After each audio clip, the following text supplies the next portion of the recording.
Morning, everybody. Thank you all for being here today for this presentation. We are going to go into how we are, as an organization, how you can protect your mission and donors for your nonprofits, specifically related to cybersecurity. That is going to be our subject for the day. My name is Chris Cool. I am emceeing along with my associate, Paco Lebron. So we are so excited that you guys are here today. And with that being said, Paco, why don't you go ahead and set the stage for what we're going to be doing today? Absolutely, Chris, and thank you for those that are in attendance as well as we're trying out this new Teams platform. So appreciate you all joining us here for today. But really, for us, in regards to this topic for this month, and again, this is our next webinar of our series hosted by the MSP Owners Group. The conversation is really designed to meet nonprofits where they are, right? Most organizations are mission first by design, and that focus is a strength. At the same time, technology now supports almost every part of that mission. And what we want to explore is, how does cybersecurity and how can it support that work without being overwhelming or overly technical? Chris, I think for us, right, when it comes to just having that practical conversation for cybersecurity, a lot of it is driven by the mission, right? And I know from just our conversation and just how we, in our way of life, mission first mindset is a huge thing, especially for nonprofits. Curious if what your thoughts on that side. Yeah, and that's really where we're going, right? I mean, obviously, being a nonprofit, it is mission, much like any other business, but I would say that being in a nonprofit world, it is a mission and you're out there helping other people without getting too technical. How can we really help? And that goes straight into cybersecurity, right? And understanding what that is. Cybersecurity tends to be a daunting scenario for a lot of non-technical people. And so what we're really looking for is security that protects your donors, your beneficiaries, your staff, and all the rest of the other people that are involved with the organization without being a technical burden. I think, Paco, you're a technical person and understand that more. And so what do you see in terms of real world risk? What does that look like? I think in where we are now, as I mentioned before, right, like it helps to understand, the context of why cybersecurity matters, right? And in regards to, it helps to look at these issues, usually how they show up in the real world. And for most organizations, the first exposure to cybersecurity is not a technical alert when it comes to real world focus, but it's something you hear about either in the news or you hear something through in the media and things of that nature. And really it drives to a point where how does that matter to the nonprofit, right? And how does that drive specifically to, just in general, why does cybersecurity matter? There's so many times that we have had this discussion with clients, also with other prospective nonprofits as well. I personally have served and do serve on several multiple nonprofit boards. And, I'm always led with that conversation in regards to, hey, what are we doing more in regards to the mission, and what are we doing, and how do we have just the big things that we're looking at? And because I think a lot of nonprofits, hopefully they know, but we wanted to make sure that we highlighted here is that to a bad actor, they're really a treasure trove of information. Again, they have a lot of sensitive data for nonprofits. Really I think driving the also, impact. right, I think to that point, right, the sensitive data that they have from the donor data, the health info, as it says there, also that attackers really view nonprofits, as we say there, first as vulnerable. It's very, very easy. I serve on a board now for a nonprofit, and that board is really uneducated of what it really looks like and how open we are, and really what that education means to the organization. And not to mention, there's always some times where, there's many factors to that, right? It's either budget, it could be finding good talent. There's a nonprofit that I belonged to at one point that turnover was a real thing in regards to the mission, the talent that they were trying to hire, just of the things that they were involved with, and being mission first, sometimes it's a, I wouldn't say a tunnel vision, but it Mm. oftentimes is what goes higher up on the priority, that it allows those to just really understand, how do we make sure that we are as defensible as possible, so that we're not deemed negligent to our end users, right? And this is a legal Right. term that's used, but it's often revisited, especially when it comes to specific cyber threats that are targeting nonprofits. And And that really goes right into the next scenario that we're talking about. Like, what does it really look like, Paco, when we're really going into this from a technical perspective? How are cyber threats targeting nonprofits? What does that look like? yeah, I mean, a lot of people think that it's some guy with a hooded man, with a hoodie, and he's in the basement, and working miraculous miracles, right, to try and breach all types of fortresses and websites and things of that nature. Where it's interesting, and it's sad to hear some of the stats that you hear from the FTC, from some of the government agencies, that say the number one, two, three, even four items always result back to the weakest link in cybersecurity. And unfortunately, it is the Mm. human. And that is someone clicking on a link. There is someone that is, had somehow got exposed because they reused the same password. Um, all of these things, as you can see listed here, are the fancy names of things that we do. Phishing Right. attacks is literally clicked on something, it grabbed your credentials. If you happen to be one of those that are reusing your password for your Netflix password, and the same password that you use to log into your email, that might prove to be a problem. There are risks in regards to legitimate emails, right? And there's a difference between someone posing as a colleague, a vendor, or a client, versus having their email compromised and their email coming to you that looks legitimate, but they are working through that trail and chain of events to gain access to your digital assets. And not to mention, obviously, this is all related to those account takeovers, access risks, and it's all due to just some of the things that we have listed here. But oftentimes, where, and Chris, I want to try and drive this home for those that are listening, is why does this keep happening? And I think we've gotten to a point in society where some of us probably have become sensitive or desensitized to this. Oh, it's another breach. Oh, it's whatever. Because again, I don't know if you remember, Chris. This has been going on since, I think, day zero was the Target breach, and Absolutely. having those credentials, right? And this is how the mass have been educated in regards to what it means to have good cyber hygiene. How do we ensure that you're not a target? Um, but when we're talking about specifically on cybersecurity, right? And So, we can go yeah. ahead.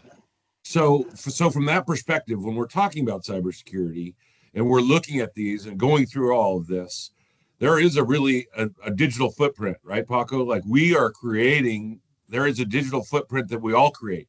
And that's something that, as you said earlier, you become desensitized to it as an organization, and especially with nonprofits. When you have multiple layers, you have your board, you have the people from underneath the board that are getting directives. So what does that really look like from a digital footprint? How specifically do you see in your organization and what you've done that we've spoken about, that nonprofits, what does that really look like from a nonprofit perspective? I through my rambling, I think you said it concisely best, right? At this point, it helps to take a step back and think not about just the threats, but about the exposure, right? And Mm. every organization already has a digital presence, right? And the question is not whether it exists, but how visible and defensible you are, right?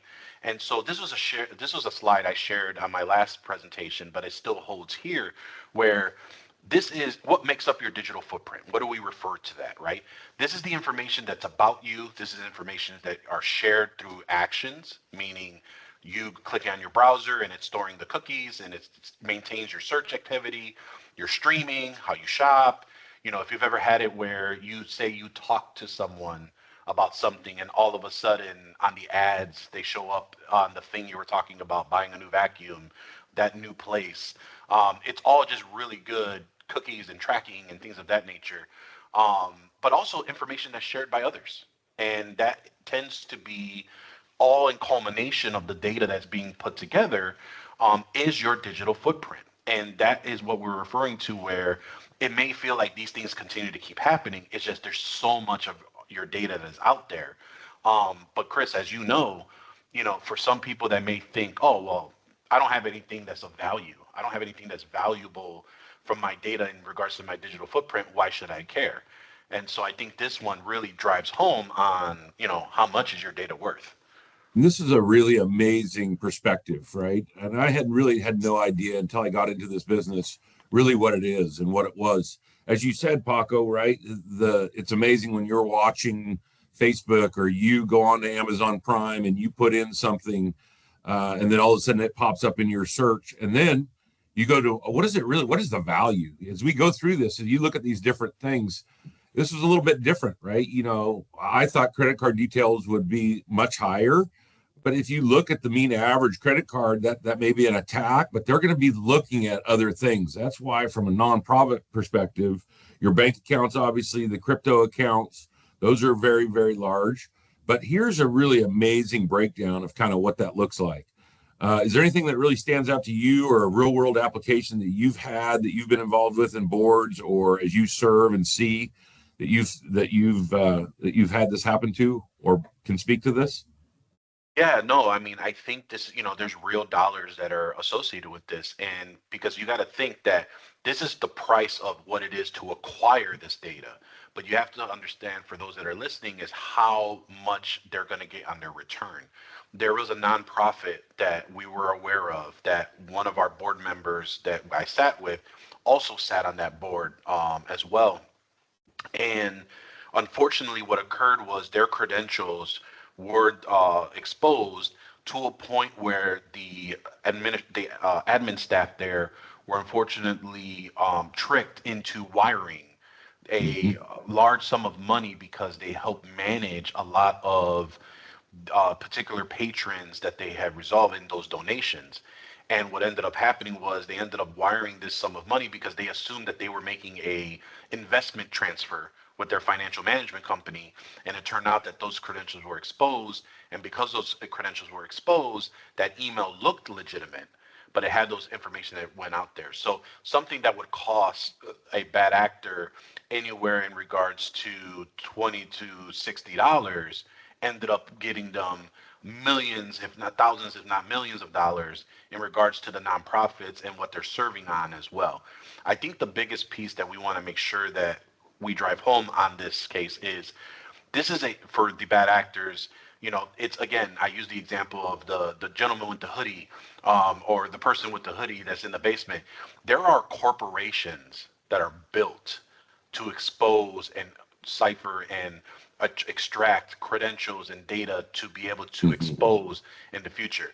This is a billions of dollar industry, and there are so many of them that are trying to get a piece of that billion, right? It is. It really is. It's a billions and billions dollar industry. And so, what is the real world impact? That's what this gives us a really nice idea of what it looks like. But what is the real world impact that we're looking at in terms of cyber incidents, right? So, well, as we break this down and go into it, it breaks down in an organization, and this is very true in all industry, right? But I think probably operational disruption. You spoke of the guy with the hoodie, then they're attacking the person and they're getting money, but then you get down to the operational disruption. It is incredible what can happen to an organization. You think about money, you think about ransom, but the operational disruption can be the greatest of all things. And being a nonprofit, right, that is a very, very scary scenario that you're running on a tight budget, whatever it may be anyway. But for operationally, you go into what that looks like, from canceled programs, inaccessible records, delayed service impacting the nonprofit's mission. Again, being mission first. A huge part of this is our recovery costs and diversions. Recovery expenses divert funds from mission critical activities. You don't have, as we all well know, you don't have extra money to go from a recovery. And then actually what that looks like, we'll see it later on, the recovery process, and what are you prepared as an organization to go through the recovery process? That's coming. We're going to see what that actually looks like. And really, Rep, one thing I want to highlight as a specific, Chris, that you had hit, and I have seen this before, is a lot of clients and all businesses, specifically a nonprofit, you want to rely instead of having cyber readiness and having the cyber hygiene solved. Their assumption is the insurance will take care of it. They have cyber coverage, they have their insurance, it'll address it. They don't have to worry about the investment on there. What I will tell you is there is a huge monetary draw and drain to this. Specifically, you have the issue where, I'll go through two things. One, to my understanding, regulatory bodies that fine the organization and insurance will not cover the fines that are provided from a regulatory body. So if you're in an industry that has to deal with financial and health records and things of that nature, this is something where you will have to come up with that and the insurance won't cover that. The other piece of it, and I want to put specific numbers for you to realize the gravity of how much this will cost.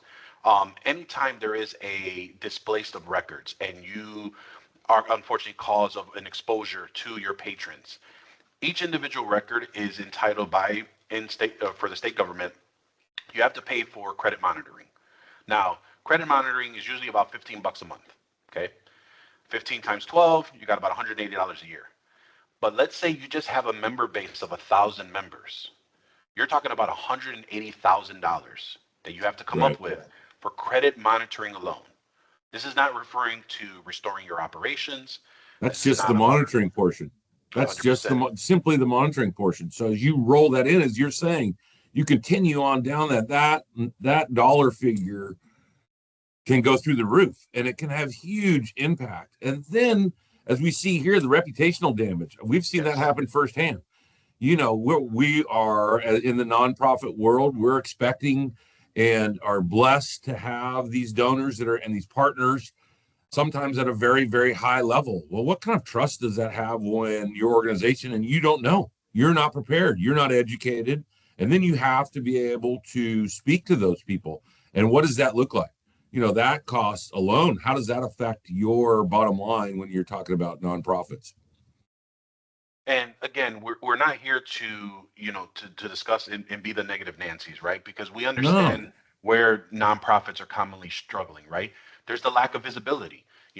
Many nonprofits, when they started off and as they continue operations, don't fully know what devices do they have, what accounts, what data need protections that they have.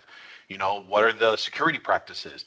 Maybe they had a really great staff member that implemented some good stuff, and then they either moved roles or transitioned, or, as a nonprofit, and all the staff members are wearing multiple hats. So, what's the priority of today in order to be able to be consistent?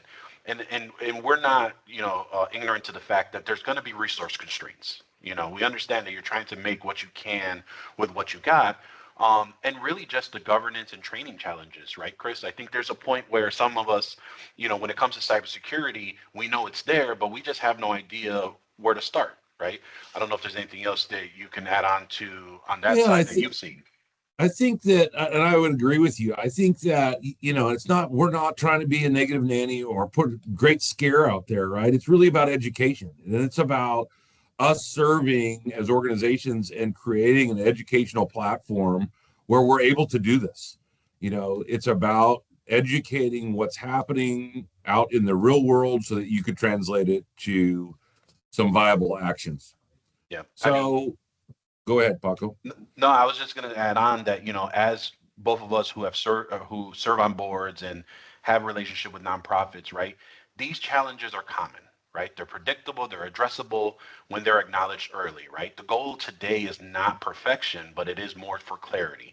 And by understanding where those risks actually live, leaders can now make an informed decision without really feeling overwhelmed, which, dives into why we're here, right? Now I'll go ahead and let you key that one off.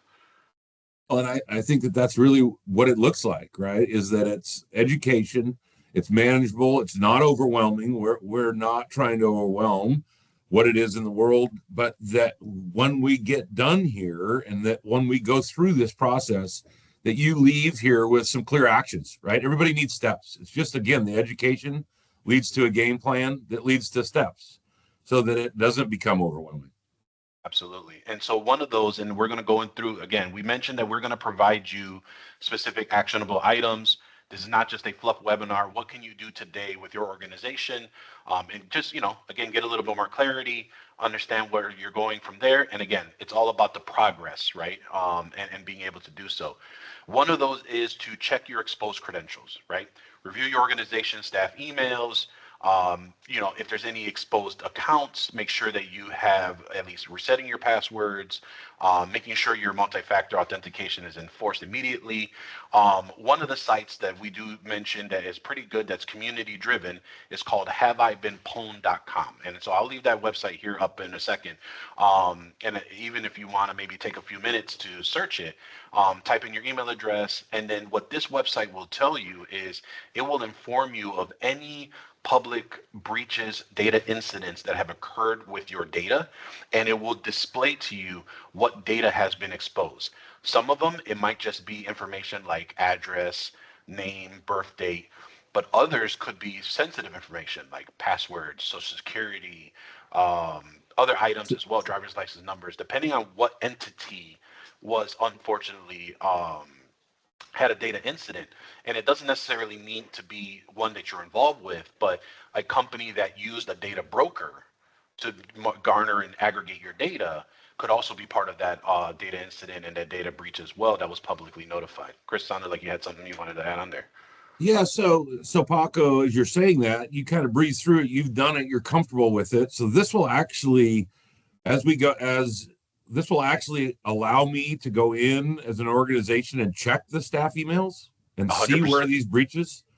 So that's an amazing tool, right? That's simply put in. So I would put in Chris at cooltechgroup.com or whatever my associated email with, and then it would allow me to see what I'm actually have been breached on. Correct. That is correct. And so I would even implore those listening is not only use your staff emails, but I would also use your personal emails as well, because I know there's probably those listening here probably are guilty of this, of using passwords, and maybe your staff email may not have been compromised and you may have a clean bill of health and that list. However, if your personal credentials were compromised and you have that same password you're reusing, if a bad actor was able to put two and two together, they're going to try to be able to get a hold of those credentials or continue to keep trying to obtain that information through a phishing attempt via email, through text, things of that nature, and going from there. So it's all part about protecting your identity, right? And so, Chris, I'll let you dive into this one because this is important as well, and it's this not specifically on passwords. Yeah, and we all, again, not to be gloomy over all of it, we are hearing this, and it becomes the great enable multi-factor authentication, but it's so very true. Like we're seeing it now, right, Paco? As we went from, multi-factor, our passwords were at 8, then they were at 9, then they were at 12, then they were at 13, and then now we're seeing multiple steps. And it's just like I like to identify it as the Swiss cheese effect, right? If you stack Swiss cheese and you stack 5 layers on there, eventually all the holes are going to get covered. That's the same kind of idea that we are talking about here. But this is the very easy step to take to be able to start that process. You have to prioritize leadership, finance, and administrators first. We have seen this over and over, right? You have to start somewhere. The bleeding has to start, and you have to start at the top. But it's about education, right? If you're prioritizing your leadership may necessarily not be technically capable as I am, right? Versus you. And so simply going through that process, I think it is so very important. Talk to me a little bit about training your people. What does that really look like? When I first went over the phishing thing in my organization, people looked at me cross-eyed, right? And I was one of those people. Yep. No, yeah. I mean, a lot of people think fishing is like, the great activity that you and I both enjoy in a nice warm lake, and we're just enjoying ourselves. But no, and that's a very bad dad joke. So for those that laughed, appreciate you. For those that said, "Oh God," I appreciate your patience. But no, I mean, I think really for us, right, like phishing remains that number one attack method, right? And it's all important to train your people. Now, a lot of members and a lot of teams think that this is a manual process. They have to try and figure out curriculum. They have to try and how do they test their users. They don't have to invest in an expensive platform. What I can tell you today is, for those that are listening, we have the ability to offer you free nonprofit security awareness training to help build confidence and not fear. And the reason for that is two things. One, by us being able to do that, and we'll chime in a little bit more on why we're doing this in the end, but specifically, you have to get a pulse of where your team is at. Who are those that are savvy and understanding an incident that's coming through via email or phone call? Who are the users that may need a little bit of help and guidance on some of the things? Also, are you being educated on all the new things that are coming up as well, right? And that are coming through. So with us, we have the ability to provide a platform that has a couple modules for you to really just drive in on the basics. What is cybersecurity? What is security awareness training? And really being allowed for you to get used to some of these type of platforms that you may or may not be included or may have experienced in as well. And so those are some of the things that we wanted to chime in, because again, the weakest link in cybersecurity is unfortunately the human. And Yep. in order to be able to protect on that, you have to educate, as we've been talking about throughout this whole presentation. But specifically is, how do you do that, and how do you do something about that today when you have to figure out what's the best way to implement that for your staff? Yeah. So thank you for that. And as we go through that, right, that education process, right, it really becomes apparent. The first and foremost thing that we really see, right, is email. Paco, Yep. it's so very important from an email perspective. Again, you say the human is the weakest link, right? But Yep. what's the easiest way for all of us on our smart devices, on whatever's going on, moving fast? That comes through the email. Talk to me specifically from a technical perspective. We see these acronyms, they don't make any sense. What does this really mean from a real world perspective, Paco? How do we Yeah, go no, there? no, yeah. I mean, this alphabet soup that we have in front of you here, SPF, DKIM, and DMARC, right? They may just sound like, probably phrases out of a Harry Potter chant. But the point for that really is, these are protocols that are so important in your email. And I'm going to tell you why, for several different reasons. One, on a technical reason, I'll tell you. And then I'm also going to tell you on a financial reason as well. The technical reason is, if you notice or if you see a lot of spoofing, which is basically someone presenting themselves as you or someone else that you know, but the email is incorrect. And then when you look into the details, you see the name, but then there's a whole different email address. Those type of scenarios, 9 times out of 10, usually is because the SPF, DKIM, and DMARC records that live inside of where you have your domain. So meaning whatever you type in for your website, which is nonprofit.org, that doesn't just house your website. It also houses how people communicate to you in your emails. And these are records that help legitimize, hey, I am who I am, sending my emails from Microsoft, from Google, etc. By implementing these simple things, which again, these are very simple, very easy, very free to implement on your own, and it helps reduce that spoofing and protecting your reputation with donors so that they're not fooled to think that it's someone posing as them. So that's the technical reason as to why this is important.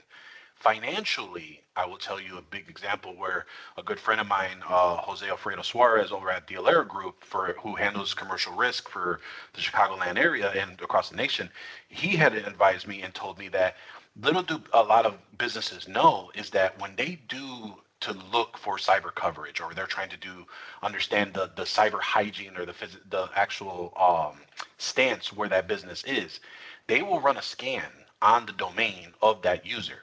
And if these records are not set up, their assumption is, if they didn't do this, their cyber hygiene in-house is probably not that great either. They're going to get a higher premium. By Right. being able to do this, you are proving to those that, hey, we do take this seriously, and we do want to make sure that we have put our best foot forward, which ultimately can help save you at the end when it comes to monetary wise, in this case, specifically on this example, insurance. Yeah. And I love that, right? So this is email, right? And then what happens if we do have a breach? The challenge that we really see is, what does it look like from a backup perspective? I can speak to this directly in several of the organizations that I've been involved with. That's all well and good that you have backup. A lot of people don't even know what that is. But do you have a protocol? Have you been educated as an organization to understand how that actually works?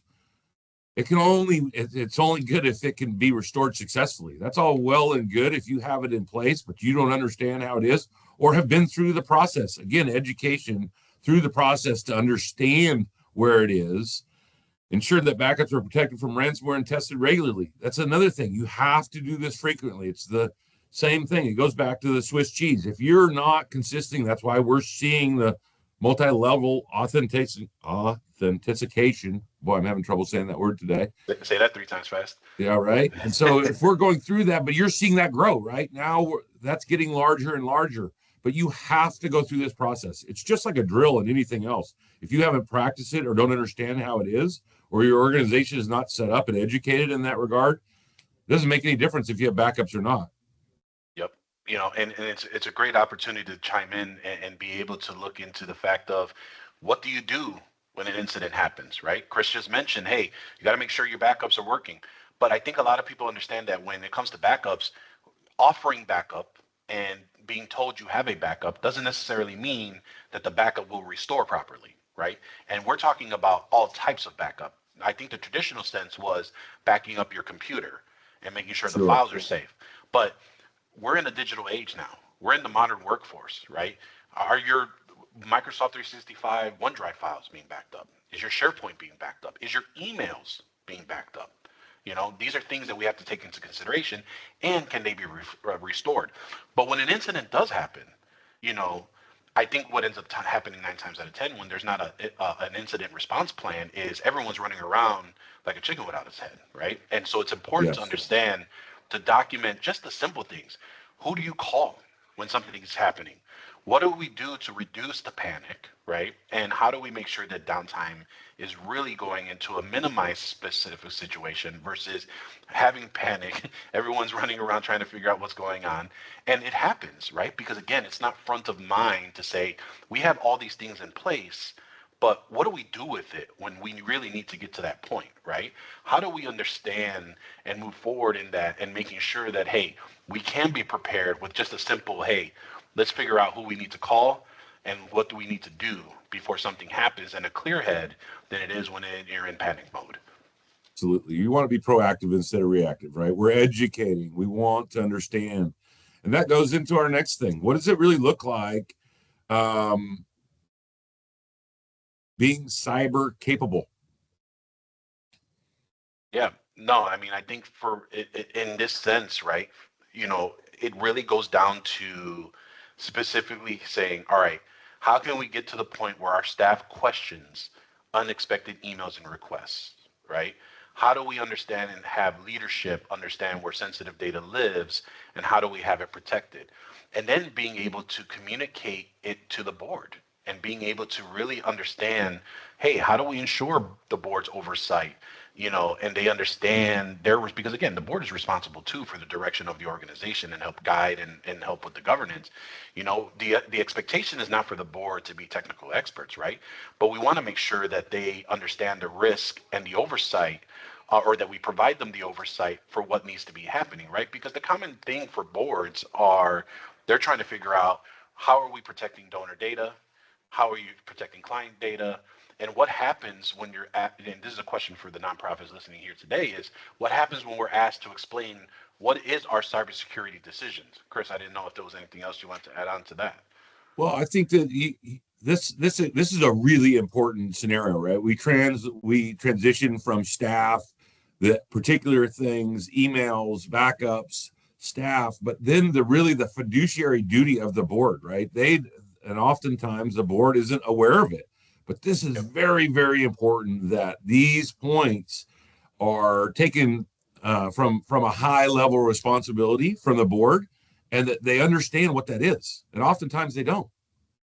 So that leads us into our next thing, right? That's kind of the natural flow. The board really has to have a clear understanding of risk, not technical jargon. You and I can speak technical jargon, you more than I, right?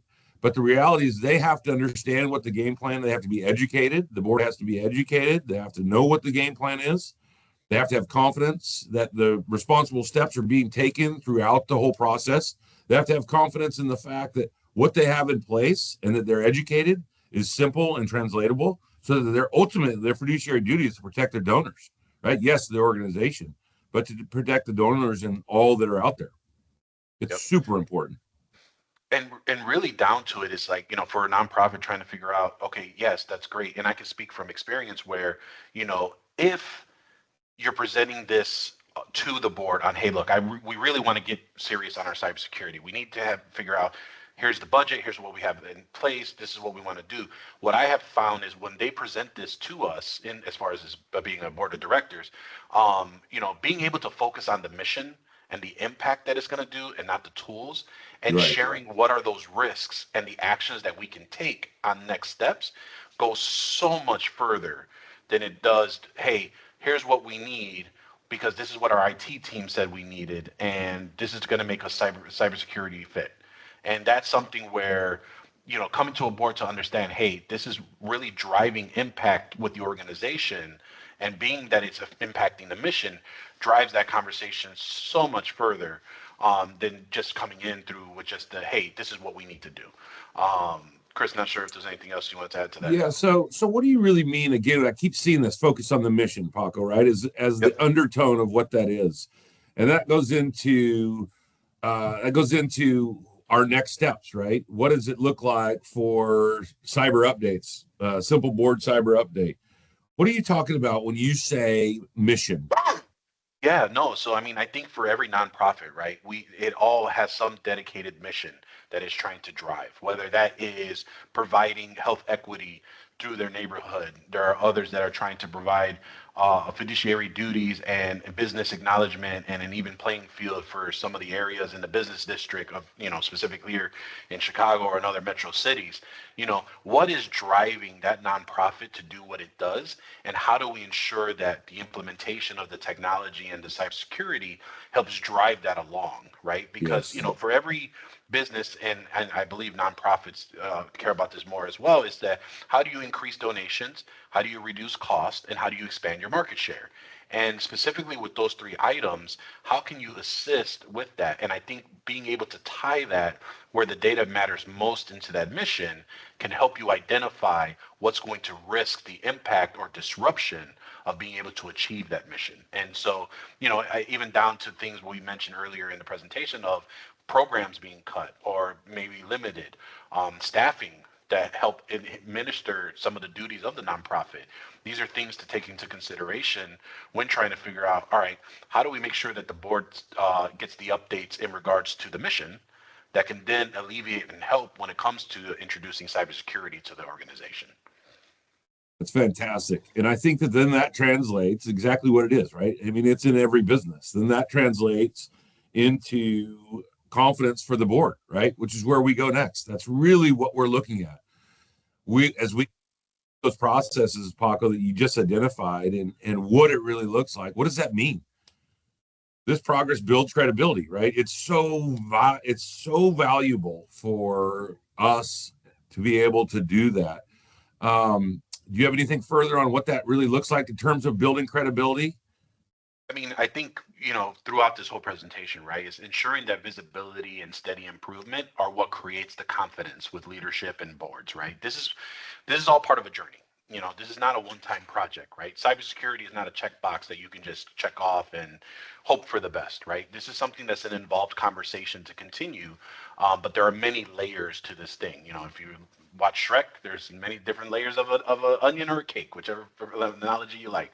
But this is something that has to go through because, might be a little bit of pain in the beginning, might be a couple of tears shed, but and the ultimate movement, being able to ensure that you have the confidence of not just the leadership of the board, but also of your staff, because they understand not only are you making sure that their experience is well, that's going to translate down to the clients and the patrons' experience as well. And if you create a great experience, that's what people remember the most. And so I think that's what really helps build not only the credibility, but again, the improvement matters because you're making those steps.